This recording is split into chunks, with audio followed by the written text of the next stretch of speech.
Hi, everyone, and welcome to you all to today, the first in the CA Support Autumn Winter webinar series. We're really happy to have you all here. My name is Francesca Fitzpatrick, and I work on the CA Support team. And we're really glad everybody can tune in today, and also really happy to be able to have Tom Coleman with us here today. Tom is a leading expert and consultant in all things wellness and health, and indeed a health scientist as well. And he is going to impart all of his knowledge and wisdom, which I know he's really keen to do with us here today in terms of optimizing sleep, and particularly in relation to anxiety and anything else that's coming up for people. We are very conscious that we may have some people on the call who are awaiting big results tomorrow in terms of exams, but also anyone or all of us who are going through a change at the moment. Maybe it's at a return to the workplace or whatever it might be. So sit back and relax for the next 40 minutes or so of content from the wonderful Tom. And there will be a chance for some Q&A at the end. So if you want to use the Q&A box, I'll keep an eye on that and we'll try to get to as many as we can. So yes, welcome Tom, welcome you all, and I hope you enjoy. Thank you very much. Thank you very much, Francesca. Thank you, Irvin. You're all, excuse me, you're all welcome along. I am going to share my screen with you now. So let's talk about sleep. So firstly, welcome. Remind you all to mute, and I hope you all stay awake for the sleep talk. If you fall asleep, it's a win-win for me, so it's quite all right. I will speak for about 40 minutes maybe, and leave 10-15 minutes for questions at the end. And as Francesca said, if you have questions, just you can pop them into the chat function. I cover a lot. I speak fast. Someone said to me recently, listen faster. So just to give you a very brief background about myself, I am a health scientist. That's my background, health science and physiology. I got into the area of sleep about 10 years ago. I had a nutrition and consultancy business with my wife. She's a chef, and we worked in nutrition primarily. And I got to work with some high level athletes, and I started to investigate, then became obsessed with really what is the biggest impact on our body's ability to recover. And as it turned out, that was sleep. So I started working with a US technology company in analyzing sleep patterns of elite athletes. And that's how I got into sleep. And I've spoken about it. I've been an advocate for, for us realizing how important it is in our lives. I've worked in the corporate sector for quite a few years now. And I also sometimes contribute to media. I was involved in research in sleep a couple of years ago. So that's me. And also, it's worth mentioning, I have a child. I have a young child, so all of the expertise. And then we had a baby, and I was walking around the bedroom at 3 o'clock in the morning, telling him, look, I'm a sleep expert, you should be asleep. And he was laughing at me. So I have viewed sleep from many different angles, shall we say. So that's me. Today, we are going to cover a lot. We are going to start by talking about health. It is about your health. We all have different demands in our life. We all have very unique demands in our life. We have unique backgrounds, our genetics, our preferences, all of this. So, I'm a passionate health advocate, if nothing else. And I'm hopefully going to give you some actionable stuff that you can, put into action in your life and improve it and protect your health. We will delve into sleep, the mechanics of sleep. I like to teach mechanism. Instead of me telling you should go to bed at 9 o'clock, you can make those decisions yourselves, because your preferences and your lifestyles are very different. I'll guide you through the perfect day, I suppose, what good sleep hygiene or habits look like. We touch on other areas as well. I think it's important to encompass this and look at it from a whole. So I mean, people can have sleep difficulties for so many different reasons. It could be their work-life balance, it could be boundaries, it could be stress, anxiety, worry, overthinking, it could be children, it could be technology. So this is why I cover so much in the presentation. And then we leave questions at the end, and I will delve into stress as well. So firstly, to reframe sleep for you. According to Harvard, sleep is one of the three pillars of health. I think it was Matthew Walker who said it's the foundation that the other two pillars are built upon. I mean, if I stop you eating, exercising, or sleeping, which will you die from first? Well, lack of sleep, pretty quickly. We should be spending 36% of our lives asleep. Now, I'm sure you'd appreciate numbers. So, I mean, life expectancy in Ireland is, I think, 82.9. So that would mean we should be asleep for in the region of 29 years of our lives. So that's quite, Mother Nature has built us this way. So it must be hugely important. It's more time dedicated to one aspect of our human physiology than any other. So this is how important it is for us. Excuse me. The holistic model of health I speak about a lot. I look at different factors that influence health, things like genetics. Now, I've given this talk to 9 of the top 10 pharmaceuticals in the world, and I've had epigenetic scientists in the room, and I've managed to speak to them. So, how much is genetic and how much is lifestyle choice in terms of our health outcomes? Less than 10% is genetic, which is great news for us. Your choices will switch on and switch on genes if you have them. So we can really heavily influence our health. I kind of say to people, look, your health is every single choice you make. If I have tea, coffee, or water, that will influence my health and my sleep and my brain health and my physical health and everything else.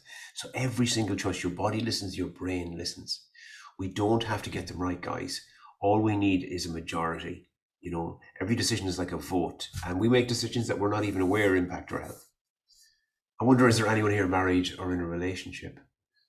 And I'm sure there are lots of you there. And I ask people, does that influence your health? And usually they smile and say, yes, it does. And I didn't say positively or negatively, but actually, if we're in a relationship, we tend to live longer. So there we go. If you learn nothing else from today's talk, go and get married. You live longer. My take-home message in that sense on health is it's in our hands. We like to just kind of push things outside of ourselves, but our health is in our hands. It's in these daily decisions. As frightening as that is, that's actually empowering as well. So I want to just touch on this because COVID has impacted us all in many different ways. And I just want to, it's a bit like the elephant in the room, and it's contributed to anxiety and stress and overthinking as well. So I think in all my dealings with organizations, I think we have done incredibly well in Ireland in adapting to change. And the adaptations that we have to make from a neural perspective happen when we sleep. Our buffering capacity for stress and all those things as well, sleep has a huge impact on them. So, it's worth certainly mentioning, and I will explain how COVID has impacted our sleep later. So let's get into the world of sleep. You may have heard of circadian rhythm. Circadian means circa, around about, and DN, a day, around about a day. So we have I know you like maybe exact figures, but we have an approximation of a 24-hour cycle in the human body that should match the day and night cycle of the planet. And that's not actually exactly 24 hours. That's 23 hours, 59 minutes and 44 seconds as well. The reason our internal circadian rhythm isn't exactly set is it needs cues from outside. So like light and temperature and heat. The Zeitgebers, time givers. So we need to know, our body and brain needs to know the time. So we have these internal drivers that essentially drive our sleep-wake cycles and many, many other things. For example, your digestive system has its own circadian rhythm, which means it works at its best at 12 o'clock in the day and its worst at 12 o'clock at night. Your blood pressure spikes around 6 a.m. We have the cortisol activation response. There's something happening all the time, and it must be informed by light and by information so that it happens at a particular time. We have issues with sleep if we have a misalignment sometimes. Things like stress, exercise, these things will also inform your circadian rhythm, and you can influence your circadian rhythm. Some people are early birds, they like to get up early. Other people are night owls, they like to stay up later, and there are people in between. That's called your chronotype. But you can certainly influence your circadian rhythm and train it.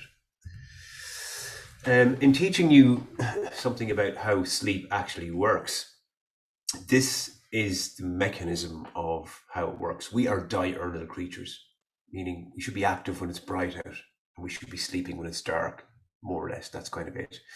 And so our circadian rhythm is carried out by hormones and neurotransmitters in the body and the brain. So we get a pulse of cortisol in the morning. Now, you may be aware that cortisol is known as the stress hormone. And I know some of you are stressed out, but we'll talk about stress later. It has an important function in human physiology. One of the things it does is creates a bias for movement.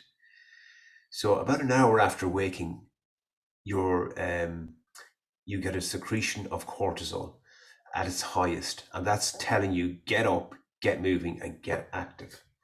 And then that dies away during the day, settles down, and then as evening and darkness comes in, I don't want to say it, but the evenings are getting darker, melatonin starts to be produced when there's a lack of light, and that's one of the key drivers for sleep.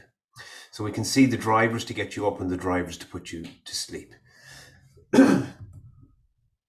It's important to talk about the cortisol activation response also, because we want to send a strong signal to the brain and we get a strong response. So about an hour after waking, your adrenal glands secrete cortisol. If we can get outside within an hour or so of waking, we can really help this cortisol activation response. We have very specific receptors in the back of our eye. They're called photoganglion receptors. And there's a particular frequency of light in the morning, that yellow bluish light, which activates the brain and which also sets a timer for melatonin. So the light that we receive is telling the brain, wake up and get moving, and it's morning time. Many people wake up, hit the snooze button 10 times, don't pull the curtains, drag themselves downstairs, pour 3 cups of coffee inside them to feel alive, and then, it takes them 3 hours to wake up. Do this cortisol activation by getting outside, and even some exercise can really help. Okay. We'll talk about what happens with cortisol later in terms of stress response and things like that. So the next obvious question then is, how much sleep do we need? I suppose the requirement varies depending on what stage you are in life. Children apparently require 17 hours. My little boy never did. He charged his batteries pretty quickly. But children do require a lot more, obviously, because they're growing and developing in every sense. And, the vast majority of that is happening at night. As adults, we require about 7 to 8 hours. That's the norm, okay? Why is it 7.5 hours? When we sleep in 90-minute cycles. So I don't have to explain maths to you guys. 5 90-minute cycles is 7.5 hours. So we should be getting about 5 cycles a night. Now, some people operate quite well of 6 hours. Other people require 9 hours. So there is a preference, but within the bell-shaped curve, most of us should be getting about 7.5. If you're the type of person who gets 6 and operates fine, please don't stress out and worry and try and push yourself to get more. I've worked with people who get as little as 3, and people who've needed as much as 12. As we age, then we get worse at sleeping. We get worse at many things as we age. But the requirement is actually the same, and that's just a sort of physiologically we're not capable of breaking down things as well and things like that. So it's nothing to worry about. Wake episodes tend to escalate as we get older, and other things like we may put on weight, and that could influence sleep as well. So there's a lot going on. The other thing to mention is that perimenopausal and menopausal women have huge issue with sleep. This is down to something called vasomotor symptoms, where their body temperature fluctuates wildly, and that's down to hormone changes and shifts that influence sleep. Okay, I want to delve into the 90-minute sleep cycle, because I think this is important for you to understand, and it's kind of actionable as well. So what happens during a 90-minute cycle? Well, stage 1, we kind of drift off into sleep and we're not aware of it maybe, and I hope none of you are in stage 1 sleep now. I hope you're all still with me. Stage 2, your heart rate slows down blood pressure drops, the muscles relax some more, your core body temperature drops, and this drop in temperature causes a rise in melatonin production, pushing you into the deepest aspect of your sleep, N3 sleep, stage 3 sleep. This is where a lot of physical repair occurs, and then you dream. And that's a very light phase of sleep. So what happens? You start light, you go down deeper, deeper, deeper, deeper, deeper, and then you come up and you dream, and then you go back down again. Now, during the first 90-minute cycle, during the first couple of 90-minute cycles, your dream phase is 5 to 10 minutes, very short, meaning you have a lot more time spent in deep phase sleep. Now, as the night progresses, your third, fourth, and fifth cycle are progressively lighter and lighter, because by the fifth cycle, you're spending an hour in REM sleep.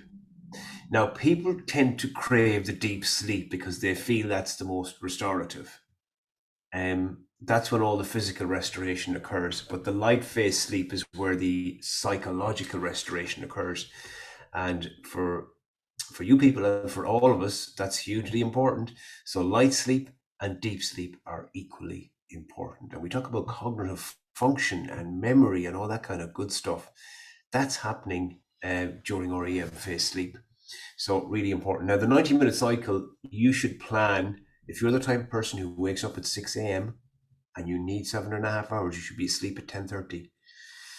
You should be probably in bed at 9:30, and you should be unwinding from kind of 8. So we use the 90-minute information to plan our sleep. And instead of hitting the snooze button 10 times, I encourage people to set a reverse snooze button to tell them to go to bed.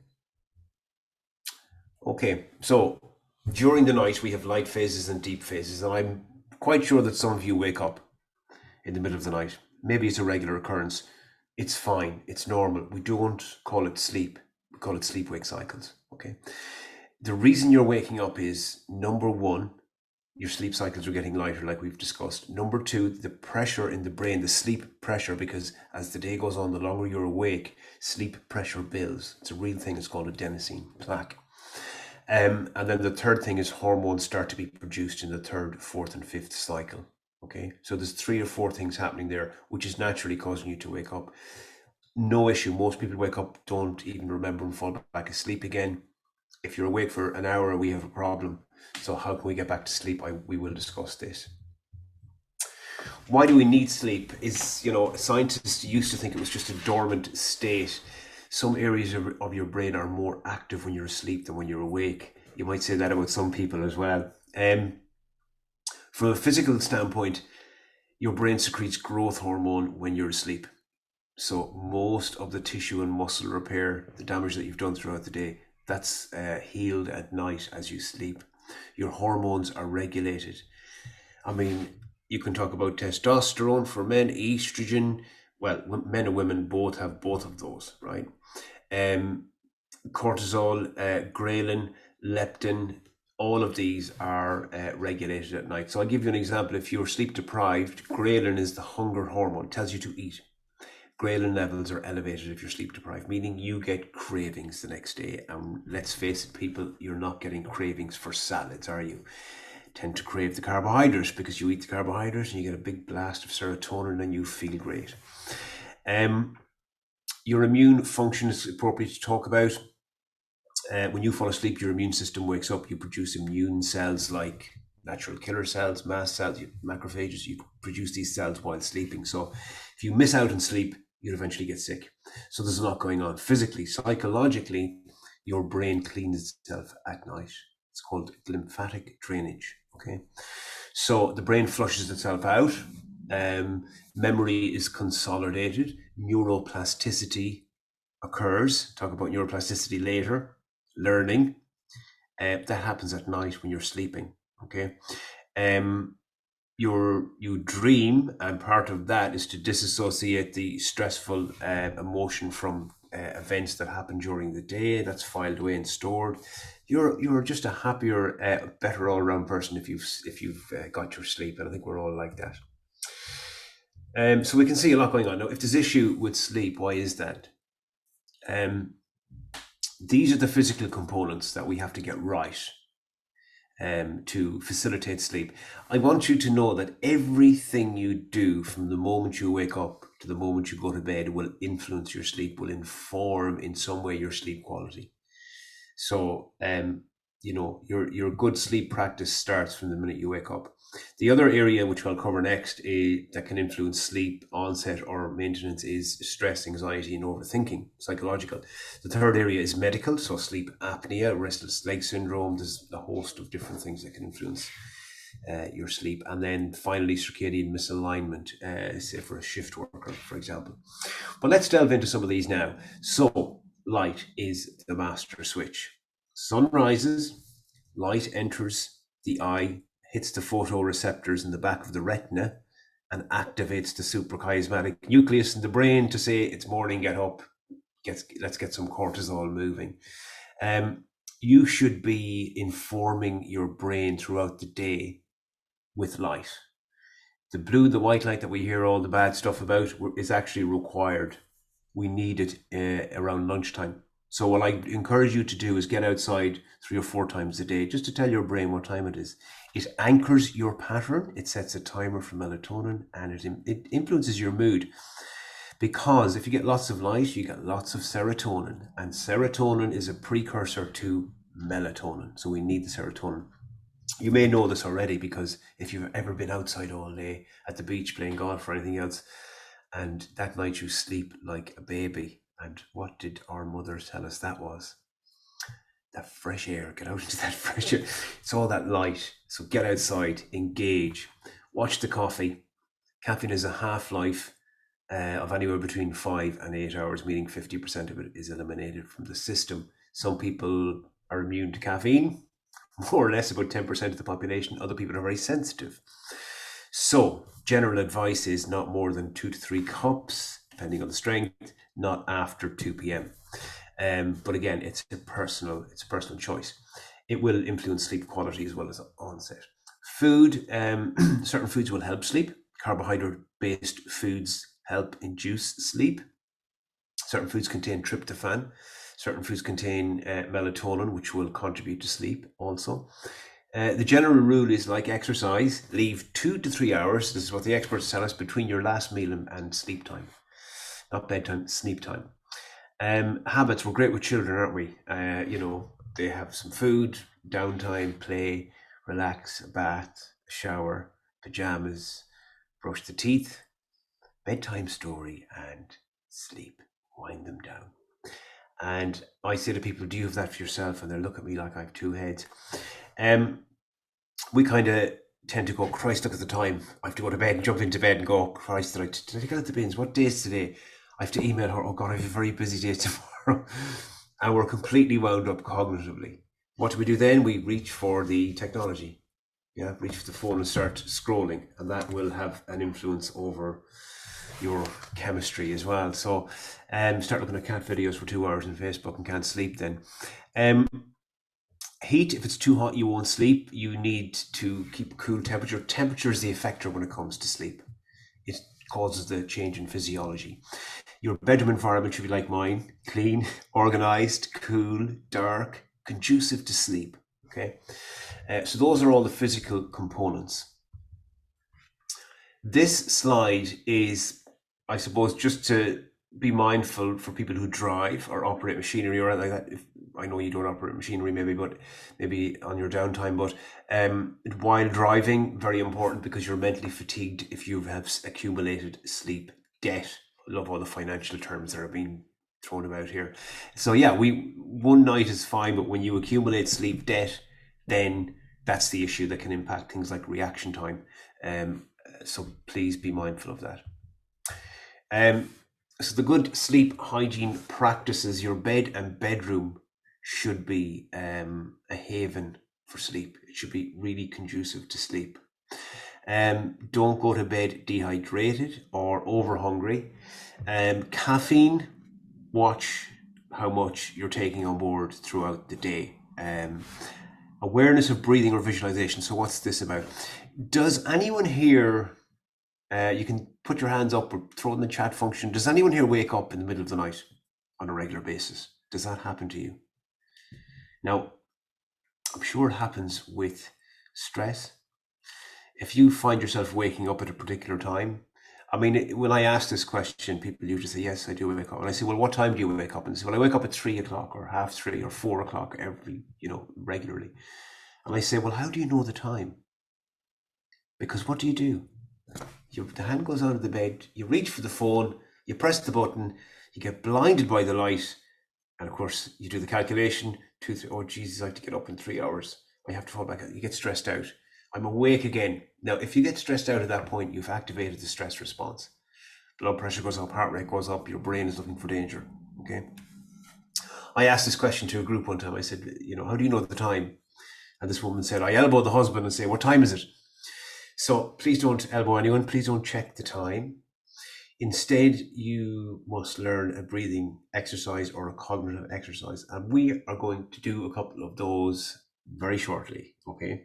So we have a strategy, in other words, for when we wake, and waking is a very normal and natural part of your sleep-wake cycle. Okay. Your bedroom light, obviously, the blackout blinds, or an eye mask, because an eye mask is, we're so sensitive to light. One crack in the curtain is enough to cause, an argument. Who closed the curtains last night?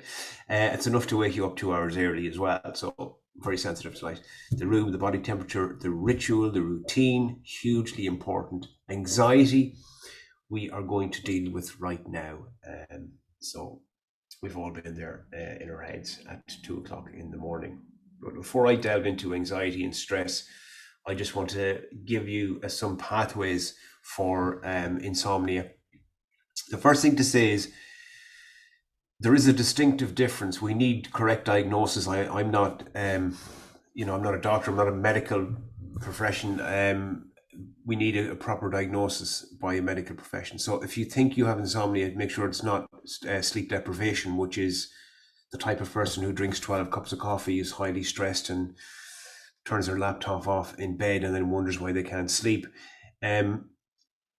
Insomnia is where you're getting everything right and it's not really happening for you. There may be something deeper or underlying there, like a medical condition or something else. Medication has been described as a blunt instrument when it comes to sleep. Okay, so it does interfere with the depth or quality of sleep you get. We can talk about a host of supplements that I would recommend, and it's not that I think they're great. It's that they're peer-reviewed science. We know they work when it comes to sleep. Actually, I just want to run through them now. So certainly I would encourage you to take a vitamin D supplement early in the day. We have low vitamin D levels in Ireland due to the lack of light. Beneficial for bone mineral density, mood disorders as well. So vitamin D. Magnesium is certainly worth trying. Magnesium glycinate or threonate are the two forms which help sleep. Okay. Take it an hour before bed. It will help reduce nerve impulse. If you're struggling, if you continue to struggle, then I would try L-theanine. L-theanine is exceptional, very good. If you think you're getting to sleep but the sleep quality is suffering, L-theanine is my go-to supplement. It's absolutely fantastic. It will improve the quality of your sleep. And there are other supplements like GABA or ashwagandha that have been researched to help reduce anxiety as well. So that's my list of supplements. The cueing control, hugely important. That's around the routine. If people sometimes get so anxious about sleep that they've this sleep anxiety, and if you get that, I would encourage you to maybe think about cognitive behavioral therapy, 1 or 2 sessions, and that would really help you. Light therapy, I suppose, for later in the year in Ireland when we have, it's dark when you get up and it's dark when you come back from work. So light, remember, is a really key informer to the brain, so that can really help. Okay, just to mention again, coming back to COVID, how has that affected our sleep? I suppose we've had unknown outcomes for months and years now, I suppose, where we weren't sure what the outcome was going to be. This causes anticipatory anxiety. So stress and anxiety, although they're functional, they can build up. They're cumulative throughout the day. We've all had those days where it seems to be going from bad to worse, but it's cumulative. So that kind of background knowing stress and anxiety just adds to it, and it's interrupting sleep. If you've had strange dreams, don't worry. Something called pandemic dreaming. It's a known occurrence. I've written an article about it. Your subconscious is struggling to grasp what's happening. Your limited input and the unseen threat of the virus causing people to have very strange dreams that are full of symbolic meaning. So don't worry if you are. The routine, obviously, of the day has been taken away from us. Lack of social support. Social support acts as a buffer for stress. So, and really good for our brain. So that's been taken away. So the supports have been taken away. The pressures come onto us. So it really has. We gravitate towards worry at night for a reason. Part of the reason we're so successful as a species is our ability to look into the future and predict danger. So it's actually a survival mechanism, but it sometimes gets out of control. Okay, so this is where we need to keep an eye out. So I want to teach you, I hope teach you, a few things about stress. I'm sure many of you have heard of the stress response and you know that. Now, stress serves as a very important function or role in our survival throughout millennia since our existence. It brings our attention to something important in life, okay? Whatever that may be, that's the job of stress. It creates a bias towards movement, a chemical bias, and that's where we get adrenaline and cortisol and ACHD. They're all chemicals that cause us to twitch. We get blood pushed to the major muscle groups. We get oxygen in the blood. We get gluconeogenesis. Our body makes sugar and pushes into the blood as well to tell us to move. Okay, so it is really functional. Now, we've always had stress, different forms of. People talk about the saber-toothed tiger, and that was it. No, cavemen and women had social anxiety. If they didn't return from a hunt, if they didn't know if they were going to eat, if they thought their partner was cheating on them, these things happen. So we've always had all these different forms of stress in our lives. But essentially, what stress is it activates other systems in our body. So our cardiovascular system, our muscular system, all of these are activated and mobilized to get ready for action, to do something or to say something as well, but not always. Now, it's important to recognize that what stress, that's the physiology or how it works, but some people will get stressed out over some things and other people won't. So I'll give you an example. If you have to public speak, yeah, it's one of the things that tends to stress people out. Pre-COVID, I traveled the country and I spoke at corporates all over Ireland and abroad. And I've spoken in front of hundreds, thousands of people where I stand up on stage and I've spoken. And at this point, I mean, I love it. I don't get stressed out at all. I get the stress response if I have to speak on the radio, which is kind of funny because I'm sitting in my office or sitting in the car and I get the stress response. But I'm going to give you an invaluable insight and tool today that will help you. Stress is a response to stressors. Okay, so there are different stressors, and they can be physical or psychological. Psychological ones we kind of know of, the public speaking, the argument with the partner, the argument with the boss, those type of emotional unrest, upset, cause the stress response. The physical ones, food. If we don't eat, if I stop you eating for a day or two, we get the stress response. If I stop you eating for hours, you get the stress response. You may be unaware of it. If I throw you into a cold sea or lake or river, you get the stress response. So in that sense, it doesn't distinguish. The stress response happens to a different stressor, perceived or real, and it's a generic response. So what that means is actually, guys, we can put a brake on it. We can control it. Okay. So how do we control it? We control it through our nervous system, through our respiration. And this is a diagram put together by Andrew Huberman from Stanford University. And this describes your nervous system. It describes the stress response on the left, which we, again, are aware of what happens with the stress response. And on the right, that's on the left, it's governed by the sympathetic nervous system, and the parasympathetic, this governs the rest and recover, okay, and the unwinding. Generally, the stress response is associated with cortisol and adrenaline and these things to get you moving, whereas the rest and recover is associated with serotonin and oxytocin and relaxation. Now, you can go from a state of deep sleep to a state of absolute panic in less than a second. Think fire alarm going off in the middle of the night. So it's functional for a reason. Now, most of us are actually wound up during the day, and you should be alert and calm. We should be now. But what happens is if we're checking our phone constantly, that's arousing us, that's bringing us up the arousal continuum, and we're not aware of it even. So on the right hand side, we have the calm response. Did you know that we have a reflexive calm response built into our physiology to match the stress response? Okay, people don't know that, but we have. Every animal, not just human, animal with a diaphragm has it. And you do it yourself without knowing. You do it when you're tired, and you do it when you're sleeping, and you do it one other time. But we're going to do it together now, so I'd like you to do it with me.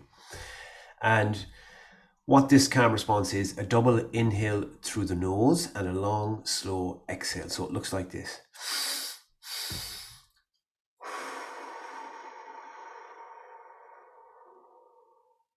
So I'd like you to do it with me now, okay? Double inhale.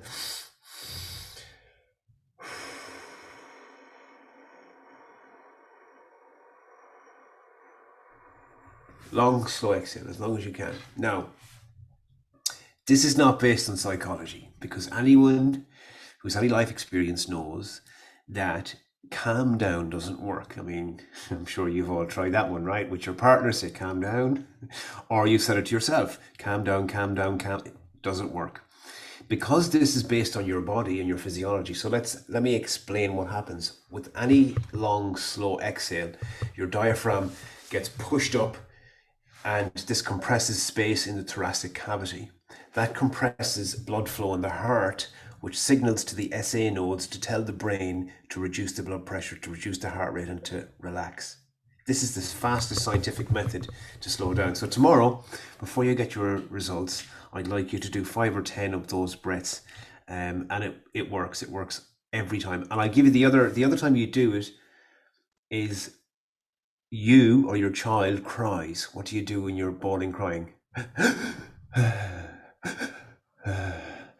That's the inbuilt calm response. So that's one of your short-term, real-time tools to deal with stress. Some more insight. Just to go back to this. If you're feeling drowsy, like now maybe, if you're feeling drowsy and you need energy, you can leverage your respiration the other way, and you can get your body to produce adrenaline. If I need adrenaline, I cannot go, produce adrenaline, but if I can do it using respiration, and you see athletes doing this where they do big inhales. So it's,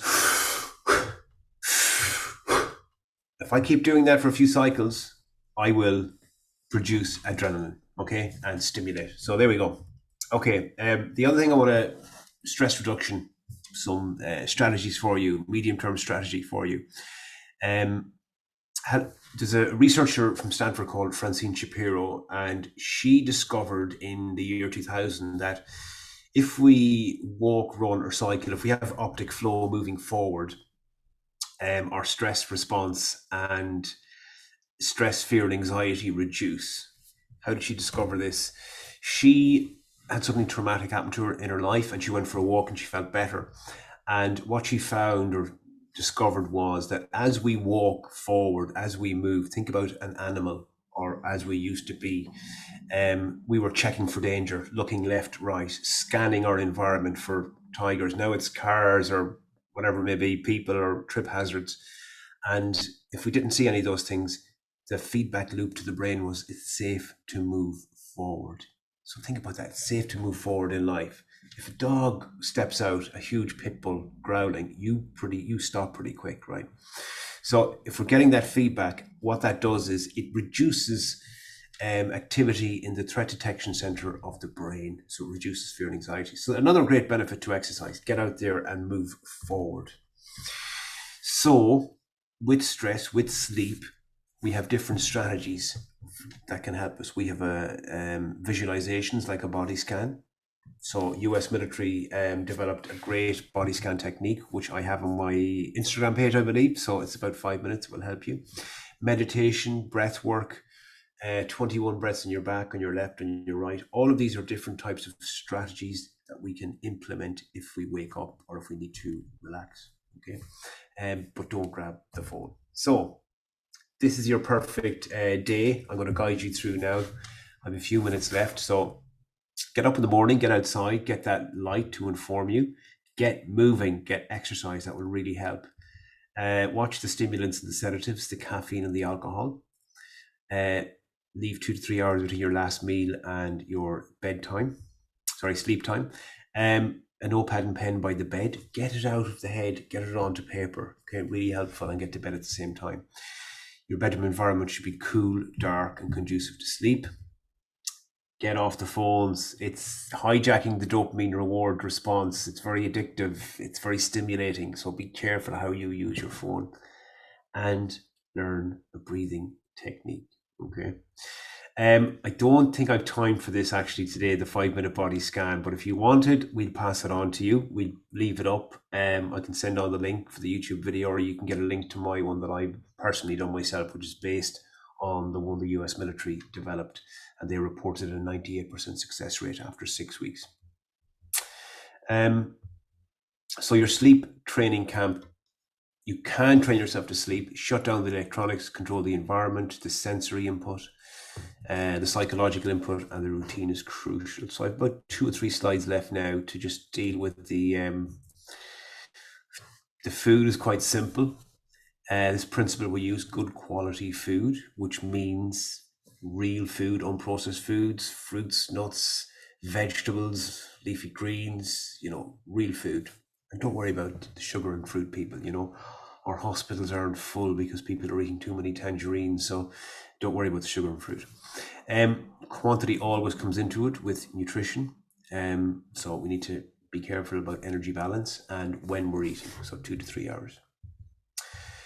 If you are working from home, make your priority list. Your to-do list will never end, no doubt. Same as mine. Set limits on connectivity. Guard your downtime. Dress for work if you can. Manage the social media and other distractions, and have a dedicated work environment. I work from my bedroom, from my office. But I have dedicated settings within that, and mark the end of the day. The other work-life balance that we have to get right, because if your work-life balance is all over the place, that's going to interfere with your sleep. Simple as that. Disconnect from the demands, and that means hobbies. Embrace doing nothing. That means you restoring your energy with something that you love to do, and you will come back to work better and full of energy. Ensure you're in control of your time. Manage the chimp. I'll talk about the chimp in a second. I'm sure some of those people waiting for results maybe have the chimp in their mind now, telling them different stories. So, manage the chimp. Reevaluate your work-life balance on a regular basis. So I'm going to talk to you about failure, because I love it. I put it in all my talks. We must reevaluate failure. Okay. As I said to you, I think already, I've spoken at quite a few multinationals, and I've had, this year my sleep programs have been running in eBay and PayPal and LinkedIn and things like this, and I've had a lot of success, but I've had more failure. I'm started my business 10 years ago. I'm going to tell you one failure story. Now, I'm from Mayo, and I don't want to hear any jokes about this. I started my business in my hometown. I advertised the talk. People said you should do a talk, so I said I'll do a talk. So I advertised the talk everywhere. I told all of my friends, come to my talk. It's going to be fantastic. So the evening came for my talk. I went to the local community centre, and the guy said, Tom, how many chairs will I put out? And I said, put out 50 chairs. So we put out 50 chairs, and how many people came to my talk? 2 people came 10 minutes late, and I felt like a horrible failure. But 3 years later, I was working with a very notorious mixed martial arts fighter, and I was working with Jamie Heaslip, and I was on the Independent, and loads of success. And I still have loads of failures today, and that's fine. So failure is fine. And I learned something absolutely fascinating about failure in the last couple of years. Neuroplasticity is where the brain rewires, and that happens when you're sleeping. Now, children are very pliable. Their brains learn very quickly. As adults, it takes much more effort. After 25, it's much harder. But we have the application, so we can keep trying. But the trigger mechanism in the brain for neuroplasticity, the actual trigger mechanism is repeated failure. Oh my God, that's so liberating. We must fail repeatedly, and then the brain goes, okay, I'll learn, I'll rewire. So embrace failure, people. Now I'm going to leave you with an action plan, okay? Because if you've been awake at 3 o'clock in the morning doing an analysis of your relationship, your life choice, your habits, your job, your financial situation, you can never think your way out of it. Okay, you have to action your way out of it. You cannot think your way into better living. You have to live your way into better thinking. Okay. Now, exercise, get up, move, get outside, watch the portions, manage your sleep, so the eye mask, your phone, the settings on the phone, learn a breathing exercise, focus on your time off, look after yourself, problem solving, or what can I control? You can control your bedroom environment. You can write down your sleep, your food, your exercise. These are things you can control rather than worrying about things outside of your control, and reframe that thought process. Reframe that kind of negative chimp, and reframe, I suppose, your approach to different problems. So I'd like to thank Francesca very much for all her efforts and support in organising this. We've had a lot of emails and test calls and everything else over and back, and I'd also like to thank Chris for all his work as well in the background. If people would like more, if people would like to find that exercise, that body scan, you can go to it's on my Instagram, and I think my website is live. I have a new website coming. It's live, I think today. Or yesterday it went live, and I've a lot more coming. So if people need help, I am there, and I'd like I'm going to hand it over now to Francesca, and if you have any questions, I would be more than happy to take them. Thank you so much, Tom, for all of that. Oh my goodness, I think it's a sign of a good webinar when you've got 2 pages in your notebook with all my own scribblings for myself, with notes from what you said. I mean, it's just, so helpful, and your depth of knowledge on this subject is amazing, and it's just, I'm sure everybody can take something from that. Really, really helpful. I am going to jump into questions because there are quite a few. So we will try and get to them all, but obviously we may be constrained time-wise. There was just, the first one was around, could you confirm the names of the supplements that you mentioned? In particular, I think it was the ephedrine one. Somebody was just asking about the spelling. Oh, theanine, sorry. Yeah, so it's L apostrophe theanine, THEANINE, L-theanine. The magnesium, so magnesium glycinate or threonate in either form. I think Mag 365, don't usually mention brands, but Mag 365 are very good. Viridian are good for the L-theanine as well. Don't ask me to spell ashwagandha.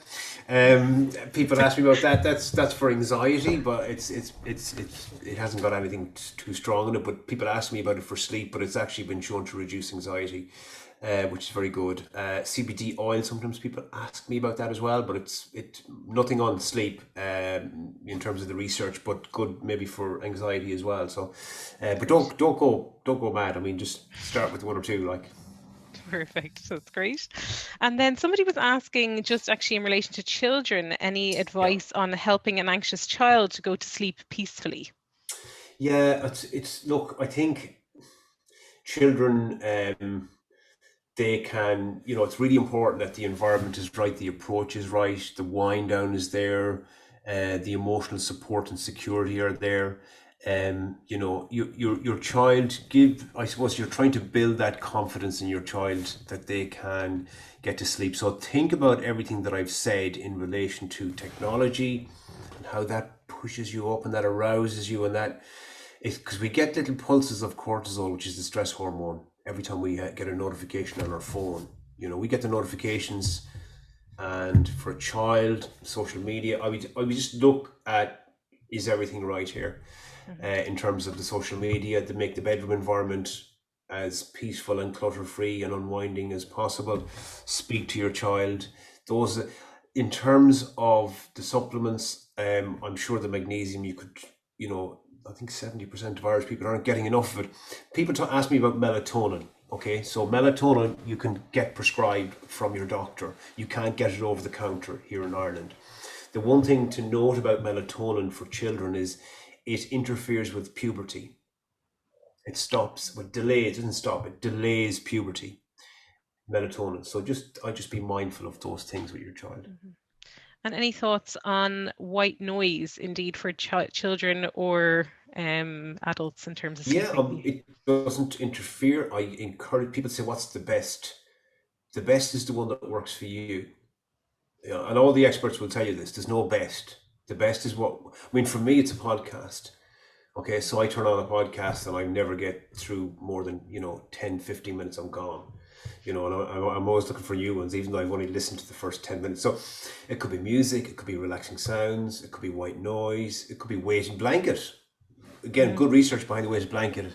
That really helps, and it helps with restless leg syndrome as well. So yeah, the apps and the music and it's the scrolling and the Netflix that. Now, the CEO of Netflix was asked 2 or 3 years ago, who is your biggest competitor? And he answered, sleep. Scary. Wow. Yeah. Very, very. Yeah. That's great. Thank you. And then this is one that might resonate with a few people, partner snoring and keeping you awake. Any tips? Okay, not to get involved in anyone's marriage. No, I have had people say to me, Can you write that down and sign it? I said, no, I'm not. So in Ireland currently there are about 30 to 40% of couples sleep apart. The snoring, I suppose the poor old partner suffers. Women tend to suffer more than women in terms of who snores more. Men and women tend to snore slightly more. A good set of earplugs, okay, for the partner who's lying awake, because again, research, evidence-based, what happens, the partner who is lying awake will eventually get very resentful with the partner, because the person that's asleep is obviously fast asleep, and there's the other person suffering away. So the advice is get a bedroom divorce before you get a real one. First, try the earplugs. Flare Audio do a range of really good non-invasive earplugs, which are very good. I had one lady at one of my talks who said, I've heard you before, I done the bedroom divorce thing. And he eventually got back in. He talked his way back in, and he didn't snore for the first 2 or 3 months. So subconsciously, I don't know. But yeah, that's my advice. Great. And there's one there about sleep or tips for getting sleep, the night before, like a big event. So be it an exam or otherwise, any specific tips on that? The thing is consistency. Okay, so the routine that I speak about that wind down routine, like every athlete that I've ever worked with in terms of everything they do is it's all around these routines. It's cueing control in psychology, that's what we call it, right? So what I would encourage you to do is the first thing is, let me reframe it for you. It's not about, give yourself the opportunity that you're not going to get to sleep. Just say, look, I know it's a big thing tomorrow, I'm not going to sleep or whatever. By allowing yourself that, no, I have to get to sleep because this is happening, or I have to get to sleep. When you start putting that pressure on yourself, it disrupts and it increases anxiety. So just firstly, give yourself the permission. Secondly, the routine. And thirdly, cognitive chewing gum. So whether that be reading the podcast or something where you're giving your mind something to do, rather than thinking, oh, I have to sleep, oh, I'm not asleep, or just mindlessly scrolling either. So that's the routine is very important. That's great. There are other questions, but I'm afraid I'm going to call time, but because I'm pretty sure we could probably spend all evening with questions. But Tom, thank you so much for all of that wisdom and advice you have imparted on us. And I hope everybody has a great night's sleep tonight. And indeed.